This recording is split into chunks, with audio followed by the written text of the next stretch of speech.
A city in fear, a child taken, and a hero emerging from the shadows. Everyone is asking the same question: who is the guardian angel of our city?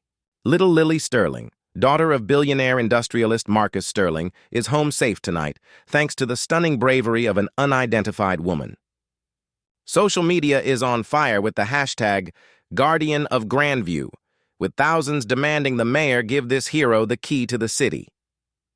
Police are releasing no details, but sources say the rescuer single-handedly overpowered the kidnapper, a feat that has left veteran officers stunned. This isn't just a rescue. It's a modern-day fairy tale, a true icon of hope in a time of fear. We don't know who she is, but to this city, she's everything. Every so often, something happens that shatters a city's daily rhythm. An event so shocking it holds millions of people in a state of shared, breathless fear.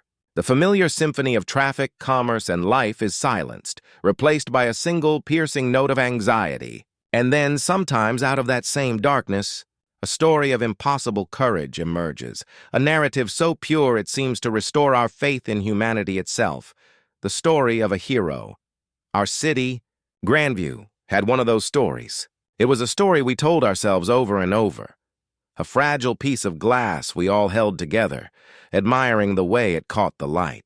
We celebrated a savior, an angel, a faceless symbol of the very best of us.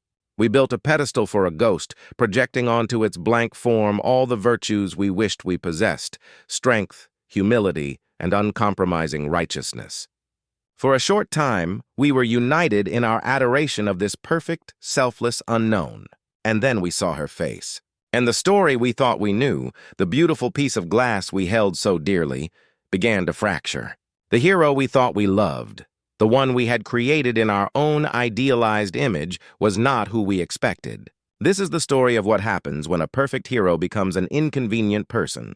It's the story of Amara and how a city that called her a hero turned on her the moment they saw who she really was. The city of Grandview wasn't used to fear. It was a metropolis of gleaming towers that scraped the sky, a place that took pride in an almost sterile sense of order.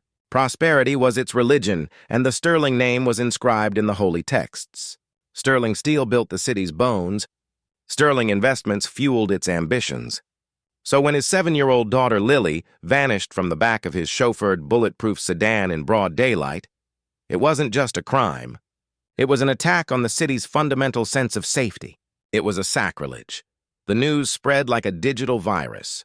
A citywide alert, a sound usually reserved for catastrophic weather, blared on every phone, a screeching violation of the afternoon's calm. Lily's face, a school portrait with a gapped-tooth smile, was suddenly on every screen, from the massive jumbotrons in the city square to the flickering monitors in dusty corner bodegas.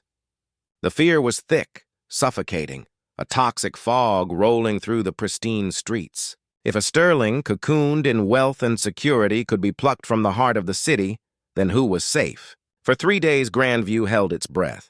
The usual cacophony of the city was replaced with a tense, collective whisper. Hope, a currency Grandview usually had in abundance, began to curdle into a citywide despair. And then, on the 4th night, a miracle. A patrol car, winding its way through a forgotten corner of the industrial South Side, found her. There, in the fluorescent oasis of a 24-hour laundromat, sat little Lily Sterling. She was wrapped in a worn but clean men's coat that swallowed her petite frame, huddled in the doorway. The sterile light illuminated her tear-streaked face. She was crying, but she was unharmed. And when the officers, with voices soft and gentle, asked her what had happened, she told them a story that sounded like a fairy tale. She'd been in a dark, cold room with a man who had a mean, gravelly voice. She thought she would never see her mommy again. But then an angel came. The angel didn't have wings, but she was just as fast. The angel fought the bad man in a storm of noise and shadows, then scooped her up and carried her for what felt like miles, humming a soft, steady tune against her ear.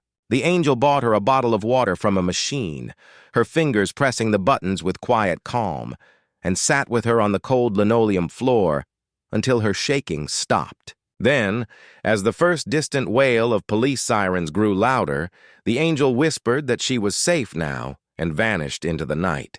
Lily couldn't describe her face, lost in the blur of terror and relief. All she remembered was the humming and the feeling of being utterly, completely safe. The city let out a collective sigh of relief so profound it felt like a physical tremor. The story of the Guardian of Grandview was intoxicating, a perfect antidote to the poison of fear. This wasn't a story about methodical police work or security protocols. It was about pure, selfless, cinematic heroism, an anonymous savior who wanted no credit, no reward, no spotlight. The media narrative was explosive. This hero wasn't just a person. They represented the very soul of the city. Pundits on cable news waxed poetic about true selflessness in an age of narcissism. The hero was a blank canvas onto which the city projected its highest ideals. They were strong, noble, and pure. They were modest and sought no fame. In the city's mind, the Guardian was a perfect reflection of how Grandview saw itself: righteous, powerful, and fundamentally sound. Far from the television cameras and glowing editorials, in a cramped apartment on the city's south side, Amara Washington was trying to ignore the story. Her body ached with a deep, throbbing pain. A deep purple bruise, the size of a fist, was blooming on her ribs, a secret tattoo of her single act of defiance. Amara was 21. Her life was not a fairy tale. It was a relentless equation of survival. She worked 2 jobs, one stocking shelves in the pre-dawn quiet of a grocery store, the other cleaning the gleaming empty offices of a downtown law firm after everyone else had gone home. Her world was a blur of bus schedules, the taste of instant noodles, and the constant low-grade hum of exhaustion. It was a world where you kept your head down because trouble was a luxury, a debt you couldn't afford to take on. But 4 nights ago, she'd gotten involved. Cutting through the abandoned warehouse district, a shortcut her mother always warned her against, she heard it. A sound that cut through the urban silence, a child's cry, thin and terrified. Every instinct, honed by years of self-preservation, screamed at her to keep walking. Not your business. You have a shift in 6 hours. You can't be late again, but she couldn't. The sound was a hook in her heart. She crept toward a dilapidated storage unit, its metal door scarred with rust and graffiti. Through a grimy window, she saw a little girl tied to a chair and a burly man pacing, his voice a low growl on the phone. Amara wasn't a fighter. She was a stalker, a cleaner, a daughter. But in that little girl's terrified eyes, she saw the ghost of her own little sister. She didn't have a plan. There was only instinct. She waited for him to turn his back, took a deep breath, and kicked the metal door inward with all the force in her exhausted body. It slammed into him with a sickening crunch. He staggered back, and in that moment of chaos, Amara grabbed a heavy, discarded pipe from the floor. She swung again and again, fueled by a terror and rage she didn't know she possessed. He scrambled away, clutching a clearly broken arm, and fled into the darkness like a wounded animal. Amara's hands were shaking so violently that she could barely untie the knots binding the little girl. The child, Lily, didn't say a word. She just clung to her, burying her face in Amara's worn jacket. Amara scooped her up, surprised at how light she was, and ran. She ran until her lungs burned, until she reached the laundromat, the only bright, open place for blocks. She sat with her, humming a lullaby her mother used to sing to her, a simple, wordless tune to fill the silence until the girl's desperate sobs quieted. When she saw the first distant flash of police lights, a cold, familiar panic seized her. Police. In her neighborhood, that rarely meant safety. It meant questions, suspicion, trouble. A young black girl in a hoodie covered in grime from the fight, with a small white child who clearly wasn't hers. She knew how that story usually ended. In the court of public opinion, a person who looked like her was rarely cast as the hero, so she slipped away into the alleys she knew so well. She went home, showered, and tried to put it out of her mind, but the city wouldn't let her. For days, the Guardian of Grandview was all anyone talked about. Amara watched the news from her small sofa, her body still aching. They spoke of this hero with such reverence, such awe. They never imagined someone like her. They imagined someone like them just cloaked in mystery. Her mother, a woman whose world had shrunk to the confines of their small apartment due to a chronic illness, watched the news with a proud, knowing look in her eyes. "That was you, wasn't it, baby?" she'd whispered, her voice weak but certain. Amara just shook her head, forcing a tired smile. "Don't be silly, Mama, I was at work. You know I'm always at work." But her mother knew, and as Amara sat there, a small, fragile part of her felt a flicker of pride. She had done something good. The city was celebrating her, even if they didn't know it. For a few beautiful, anonymous days, she let herself believe in their fairy tale. She let herself believe she was a hero. The city's obsession with its hero hit a fever pitch. The Guardian of Grandview was no longer just a local news story. It was a national phenomenon. Unauthorized merchandise began to appear, including T-shirts featuring a shadowy, caped figure and the hashtag Guardian of Grandview, as well as coffee mugs bearing the hero's G logo. The mayor, seeing a political opportunity, announced a special ceremony to honor the anonymous savior and formally offer them the key to the city. Marcus Sterling, in a tearful televised plea, doubled the reward for information, begging for the hero to reveal themselves so his family could thank them properly. The pressure was like a rising tide, a relentless force threatening to swallow anyone who got in its way. The police, meanwhile, were quietly and methodically doing their job, away from the media's clamor. They had found something. A partial fingerprint, lifted from the cool, glass surface of the vending machine at the laundromat, where the hero had bought Lily a bottle of water. They ran it through the system. It didn't belong to a known criminal. It belonged to a licensed grocery store employee. They also had a grainy CCTV still, a blurry image of a figure in a hoodie slipping out the back of the laundromat. They started canvassing the area with that still in place. They found her on a Tuesday morning at the Grandview Market. Two plainclothes detectives approached her as she was methodically stocking cereal, her movements practiced and efficient. "Amara Washington?" one of them asked, his voice low. Amara's heart hammered against her bruised ribs. She nodded, her hands frozen on a box of Cheerios. They showed her the photo, a grainy black and white image of a ghost, her ghost. Amara's blood ran cold. This was the moment she'd been dreading, the moment her private act would be dragged into the blinding, unforgiving public light. "Is this you?" the detective asked. She stared at the image, at the hunched shoulders and the hidden face. She took a breath.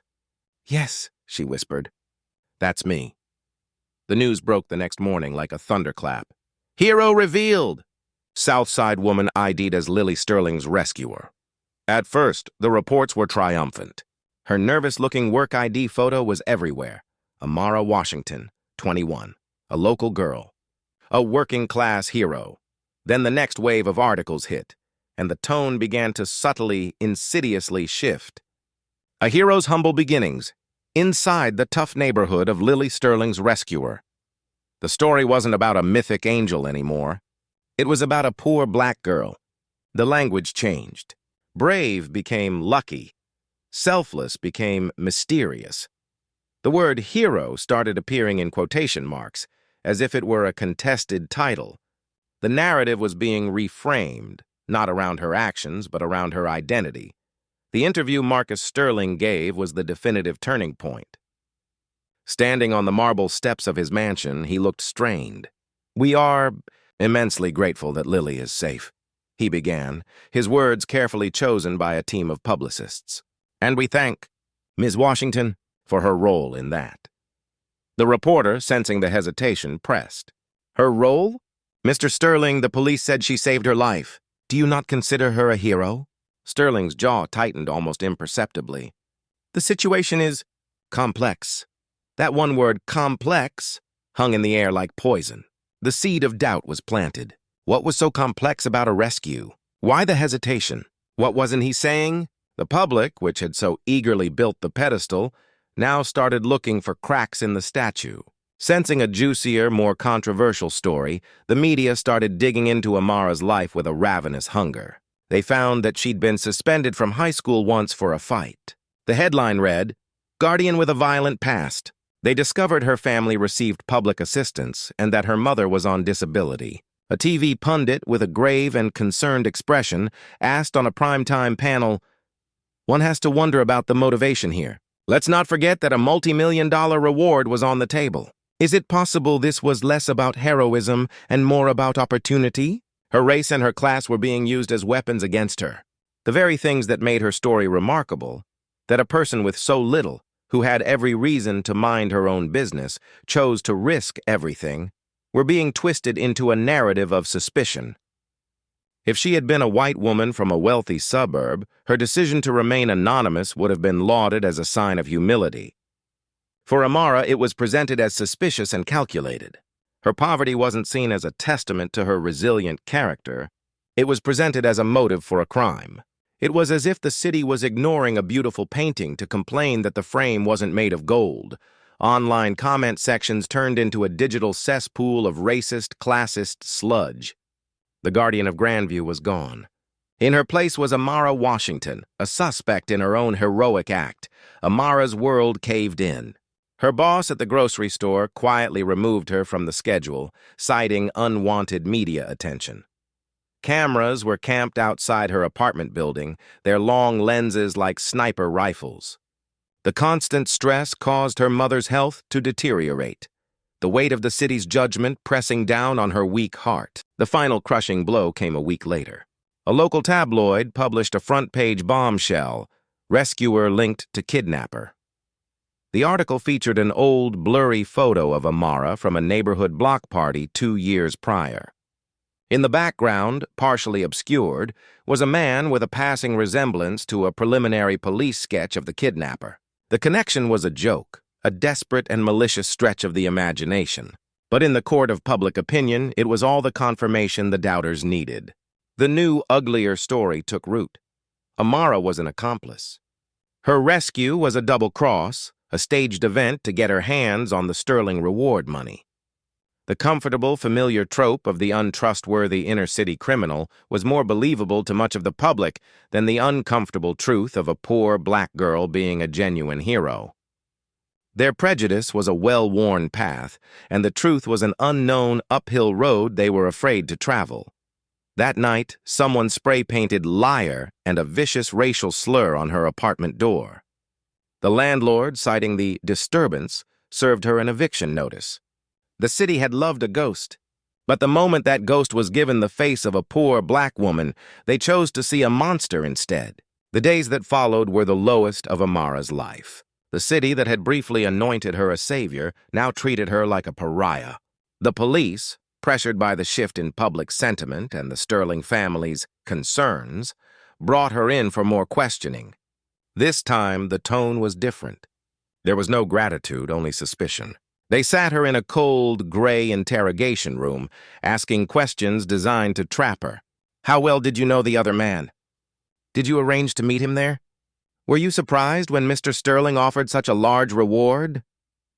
They were treating her like a person of interest in the very crime she had stopped. She left the precinct feeling hollowed out, broken. As she sat on a park bench, the city's gleaming towers mocking her from a distance, a quiet, slow-burning anger began to build in the pit of her stomach. It wasn't just about her. They were telling her, and every girl who looked like her, that their bravery would always be suspect, that their goodness would always come with a question mark. They were stealing her truth, and she wouldn't let them have the last word. Her chance came from the most unexpected place. In a tone-deaf public relations move designed to rehabilitate his own image, Marcus Sterling announced a significant donation to the police fund at a televised press conference. His team, believing they could control the narrative entirely, made a catastrophic miscalculation. They invited Amara. The expectation was clear. She would stand silently in the background, a prop in their play of magnanimity. She would be the grateful, humbled recipient of their charity, validating their version of events. Amara knew what they wanted. She would go. But she would not be silent. On the day of the press conference, she walked through the throng of reporters not with fear, but with a cold, clear purpose. She wore a simple dress, her head held high. Marcus Sterling spoke first, his voice as smooth and polished as the marble podium. He talked about civic duty, supporting law enforcement, and his family's gratitude. And then, as planned, he turned to Amara, who was seated in the front row. And we'd like to once again acknowledge Ms. Amara Washington for... Her assistance, he said, the word assistance dripping with condescension. To show our gratitude, we will be providing a substantial contribution to a charity of her choice as a final thank you. He gestured for her to stand, expecting a meek nod or a quiet word of thanks. Amara stood up, but instead of nodding, she walked directly to the podium. A murmur went through the room. The camera zoomed in. This was not part of the plan. Her voice, when she spoke, was quiet, yet it carried an undeniable weight that silenced the room. My name is Amara Washington. 14 days ago, I saved Lily Sterling's life. That isn't a complex fact. It isn't a situation. It's the simple truth. She turned her head and looked directly at Marcus Sterling, whose practiced smile was beginning to freeze. You celebrated a hero when she was a mystery. You fell in love with the idea of a hero because it was a story you could control. It was a story that made you feel good about this city and good about yourselves. Her gaze swept across the sea of reporters, the people who had written her up and then written her off. But then you saw my face, and the story changed. When the hero was a shadow, she was perfect. But when she was a 21-year-old black woman from the South Side who works 2 jobs to support her sick mother, she became complex. You questioned my motives. You dug into my past, searching for any flaw to justify your suspicion. You painted me as a criminal. You did this not because of evidence, but because my being a hero didn't fit your story. It is easier for you to believe I'm a greedy accomplice than it is to believe a girl from my neighborhood could be brave and selfless without wanting a reward. The room was utterly still. Not a single camera shutter clicked. Heroism isn't about where you come from, or what's in your bank account, or what neighborhood you live in. It's about what you do when you see someone in trouble. I heard a child cry and I didn't keep walking. That's it. That is the whole story. Her voice began to rise, filled with the righteous anger she had suppressed for so long. You ask who the guardian of Grandview is. She's not a mystery. She's the overnight stocker at your grocery store. She's the woman who cleans your office after you go home. She's the person you don't see even when you look right at her. And whether you call her a hero or a liar, it does not change what she did. She looked back at Marcus Sterling, her voice dropping to a steely quiet. I don't want your reward money. I don't want your charity. My courage is not for sale. My integrity is not for sale. And my story is not yours to write. She stepped back from the podium. The silence that followed was deafening, a vacuum where applause should have been. Then from the back of the room, a single person began to clap. Then another. It was slow, hesitant, but it was real. In the front row, Mrs. Sterling, Lily's mother, was openly crying, her face a mask of shame and revelation. Marcus Sterling stood frozen, his carefully constructed facade shattered, exposed for the world to see.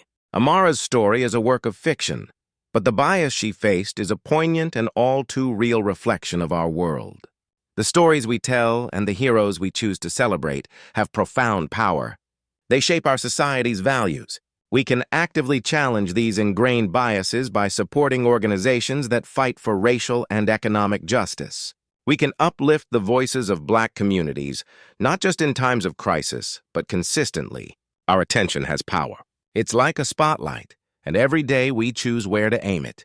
We can keep it fixed on the comforting myths and polished pedestals, or we can choose to shine a light into the shadows, into the underfunded neighborhoods, the overlooked communities, and onto the faces of the real heroes who are often left in the dark.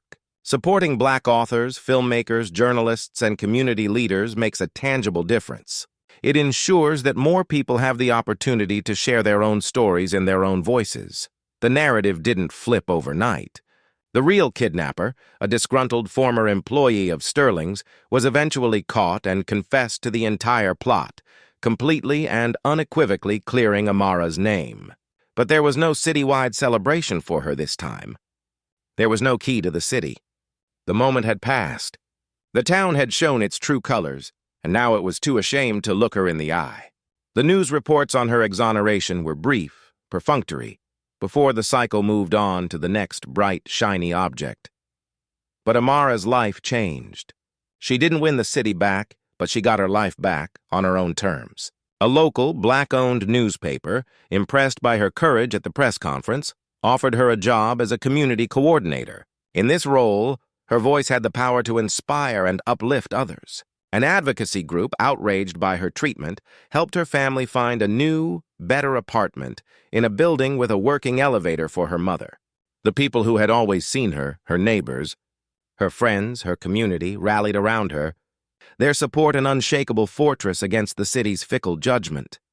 Amara found a new kind of self-worth, one that didn't depend on headlines or public adoration. She realized that heroism isn't a title others bestow upon you. It's not a reward or a ceremony. It's a choice you make in a dark moment, when no one is watching. Her actions had defined her, not the praise that followed, and not the ugly suspicion that replaced it. The city of Grandview still tells stories about heroes. But now, for those who were paying attention, an unspoken question hangs in the air. Who are we really talking about? The perfect imaginary symbol that everyone can agree on? Or the real, complex, and courageous people who walk among us unseen every single day? Amara taught the city a challenging and humbling lesson. It is easy to love a hero in the dark, but it takes true character to recognize one in the bright, revealing light of day.